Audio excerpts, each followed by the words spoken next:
Hi guys, welcome back to my channel. As you can see, today I'm in a bit of a different location. I'm actually in my car right now. Today I thought I would do a car tour for you because, as I mentioned in my last weekly vlog, recently bought a new car and I'm very excited about it. I'm in a public car park right now, so I'm a bit concerned that someone's gonna like come over and be like, what you doing?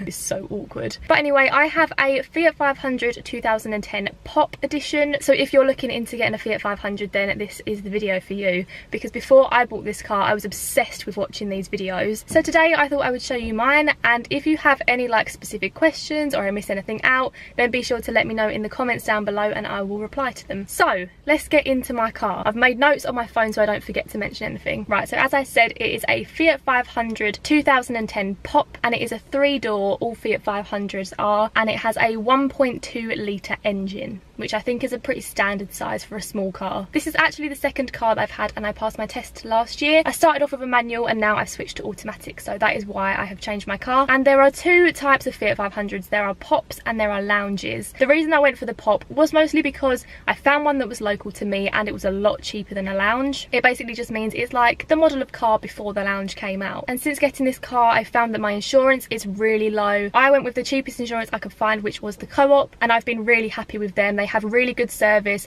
I have a black box in my car and the service for getting that fitted was really quick and easy, so I would definitely recommend the Co-op. This isn't a sponsor, by the way. So yeah, I have my black box and that has brought my insurance down a lot. So if you are a new driver, I would recommend getting a black box in your car. My road tax for this car is £20 a year, which is ridiculously cheap, and it only costs me £30 to fill up the tank of petrol. It is a ridiculously cheap car, which is why so many people have them, and they look cute, which is a bonus. The reason I went for this particular car was because it was a really good buy. It was really cheap for what it is. It had only had one owner, which was an elderly lady, and because of that reason it's only done 12,000 miles, which is like not a lot at all. I love the colour of it. I believe mine is called metallic grey. There are a couple of different greys that Fiat do, and I believe mine is the metallic. It's like the darkest grey that they do. And I've also found that in this car it has really good vision around all the windows. In my old 2013 KA, which looked like this, it was a lot harder to see out of the back windows, but this one is really light and airy, which is obviously a bonus. So I think that's all the chatting that I need to do about the logistics of the car. So now I'm going to show you it. So this is what the interior looks like. This is the colour of my car. I really like the colour of the seats in this car because they are dark, so they're not going to get dirty easily. Whereas in the Fiat 500 Lounges,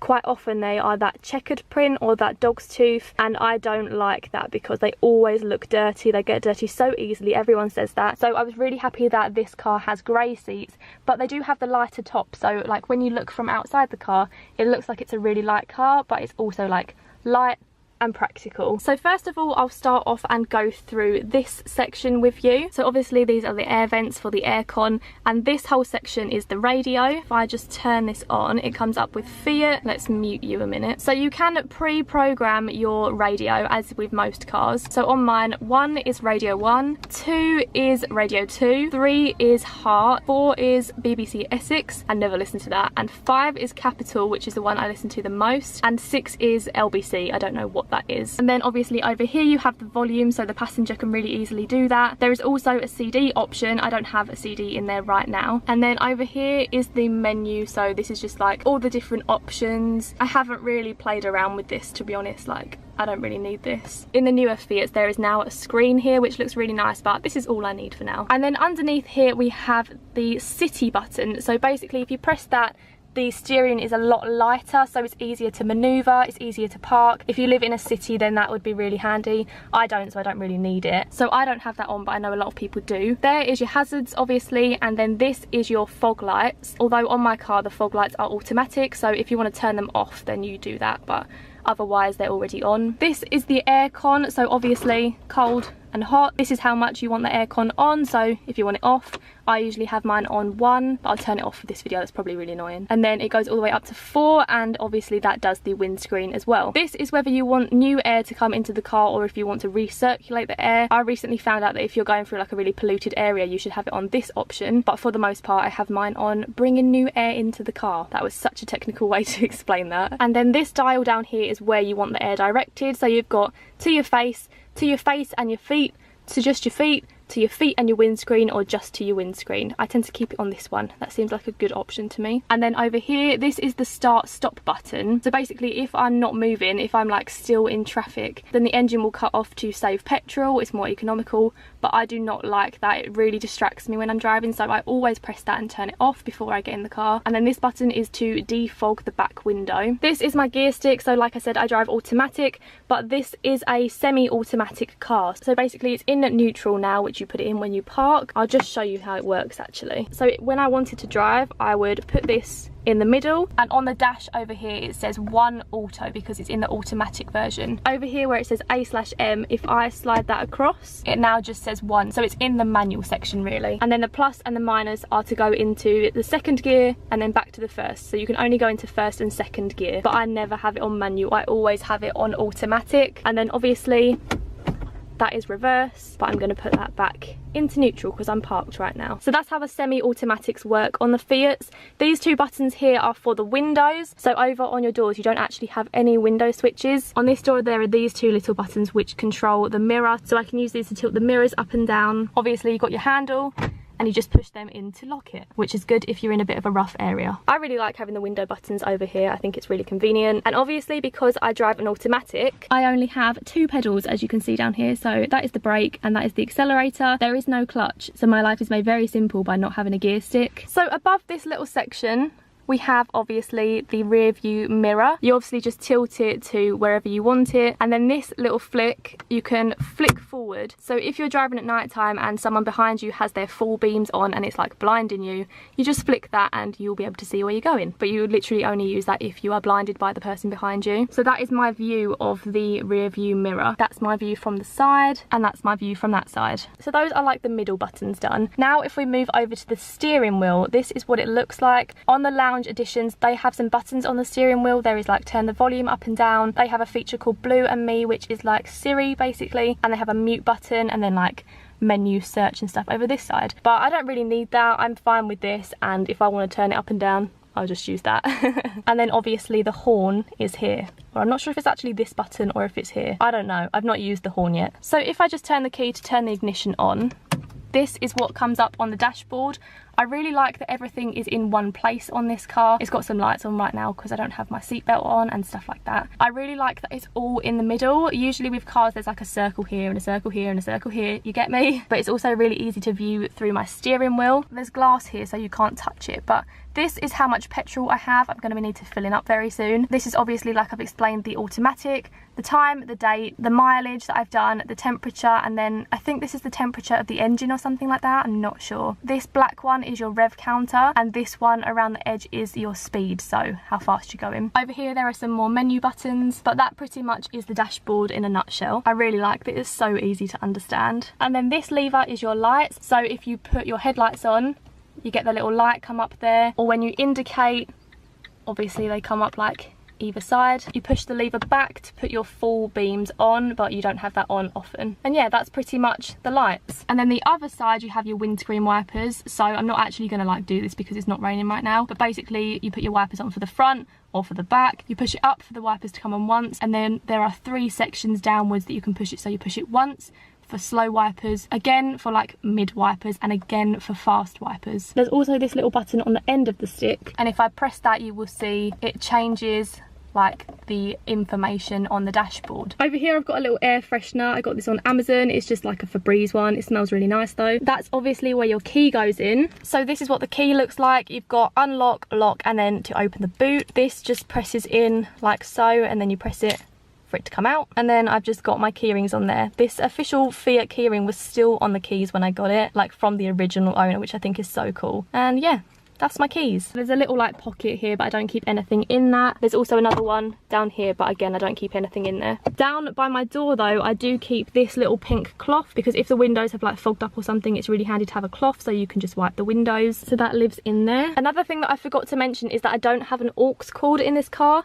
However, I am going to get one fitted. I've got to take it back to Fiat and they can just like turn the feature on, and I think the aux cord will come out of here somewhere, but I'm not too sure yet. So this car doesn't have an aux cord handheld or Bluetooth, so I can't connect my phone as of yet, but I will be able to after I get that changed. And this car also doesn't have a sunroof, and the lounges do, but I don't mind that. I feel like it would be quite distracting if like the sun was beaming down on you. Eventually I'm also going to get things like an iPhone holder to clip in here, a camera mount for if I'm filming like drive with me's, and maybe something for a sat nav over here to go on the window, but that's all things that I will like add to the car. So now I'm going to move on to the good bit of what I actually keep in my car. So down here we have a pot of chewing gum for me and any guests that I might have, and I have this little air freshener from Yankee Candle. This is in the scent Black Cherry. I absolutely love it. The Yankee Candle ones smell really strong, so I absolutely love this. Most people hang it up here, but I didn't want to because I think that's a bit distracting, so I just keep mine down there. This is the cigarette lighter where you can plug your phone in to charge, so that's all I use that for. Obviously you have the handbrake, and then back here are some more cup holders, but in here I actually have some hand sanitizer, very handy, pardon the pun. And then over here is the glove box, but it's like an open glove box, so I don't keep too much in here. The first thing that I have is a packet of baby wipes. I know that seems a bit random,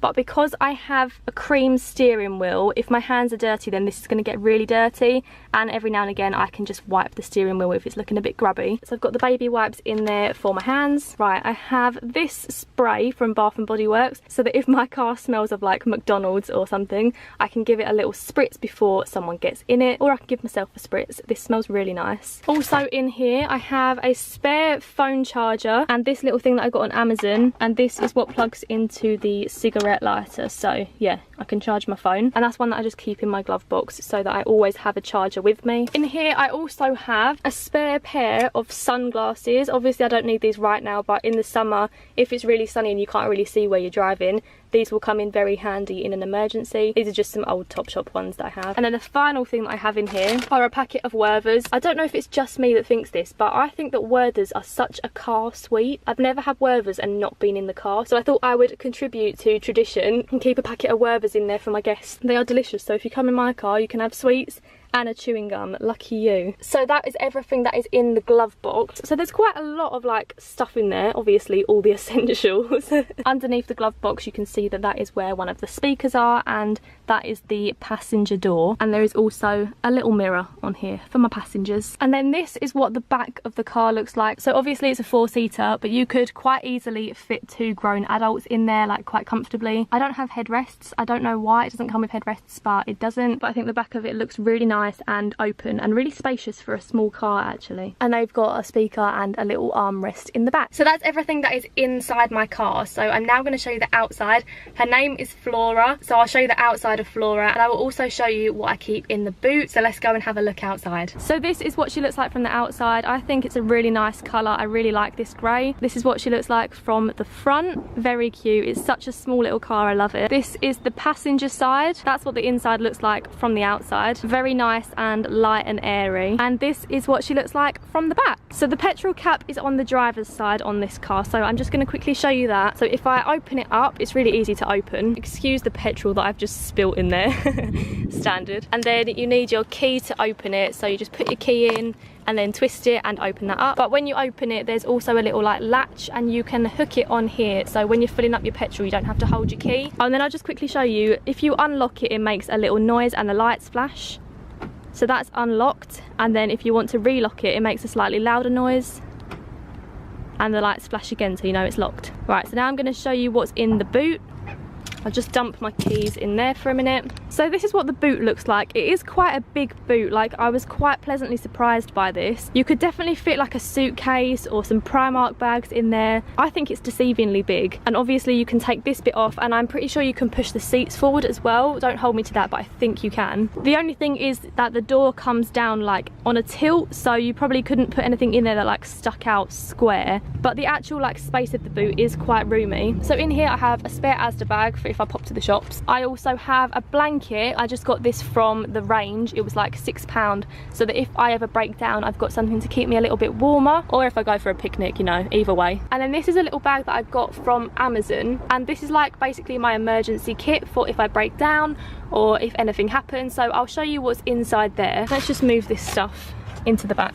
This is what it looks like from the back, by the way. It looks like quite big from the back. It's a really little car, but yeah, it's deceivingly spacious. So I actually purchased like an emergency kit for if you break down, and this red thing came in it. This is just like a little triangle that you put on the side of the road so that cars can see that you've broken down. It's like reflective and stuff, so I've just got that sitting there even though I don't really need it. I thought, well, it came with a kit, so I might as well keep it in my car. Like I said, I got this bag on Amazon. I'll link it down below. It's really handy.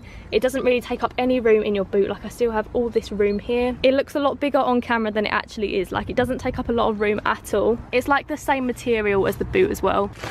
And on the bottom of it, it also has Velcro, so it's not going to fall over in the back of your car. Then if I open it up, I'll show you what I keep inside. This is a little bit excessive, I'm not gonna lie, because I am such an overthinker. So the first thing I have is this waterproof jacket in a little bag, so that if I'm on the side of the road, I have something to at least keep me dry. Oh, by the way, before I empty it out, under here is the spare tyre. And I also have some tow ropes under there so that I can be towed, or someone can use them to tow someone else. So that's the spare tyre and the tow ropes. So I've got my waterproof jacket. I have some little hand warmers. My dad said these were a good idea, so got them in there. I have another pink cloth. I got these on Amazon as well. There was like a pack of 5 for like £3, so I'll leave a link to those in the description down below.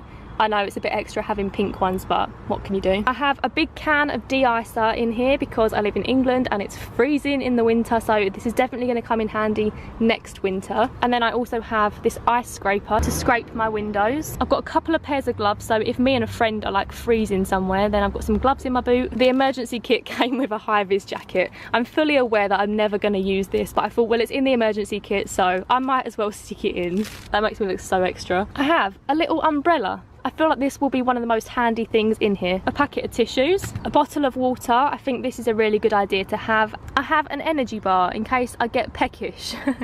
I'm always hungry, so this is definitely going to be eaten at some point. I have these jump leads, so basically I'm not sure how to use these, but if my car breaks down or the battery goes flat, something like that, I've been told that I will need these, so they are also in the bag. I have a little portable first aid kit.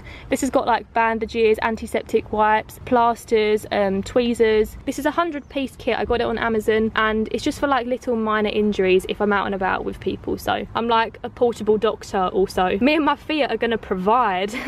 I also have a little notebook and pen. I've been told this is good to have in your car in case you have an accident, so you can take down any details about the other person. Another packet of tissues, I didn't know that was in there. I have some duct tape because if anything like falls off my car or there's a hole in anything, I don't know, I feel like duct tape would just be handy in any situation, so I've got a roll of that. I have a little torch for if I ever need that. Oh look, we have more food.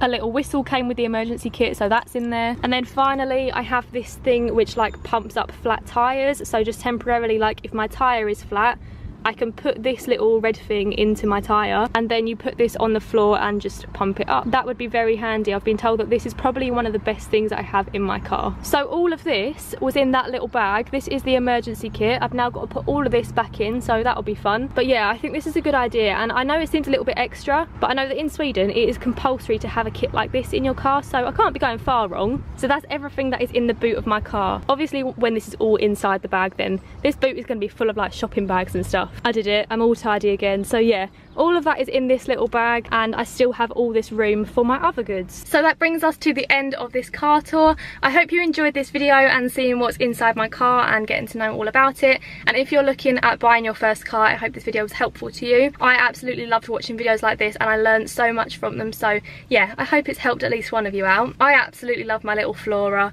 Me and her are going to go on some right adventures this summer, I can tell you that. So yeah, thanks for watching. I hope you enjoyed it. Make sure you subscribe so you can see my summer vlogs, because I'm going to be taking Flora out and about, so I'm sure you'll get to see some more of her then. Like I said, if you have any questions at all, then let me know down in the comments below. I will be reading them and I will reply to every single question. But anyway, thanks for watching. I hope you have a lovely week, and I will see you again in my next video. Bye! Right, let's drive home. It is freezing today. I definitely need a cup of tea.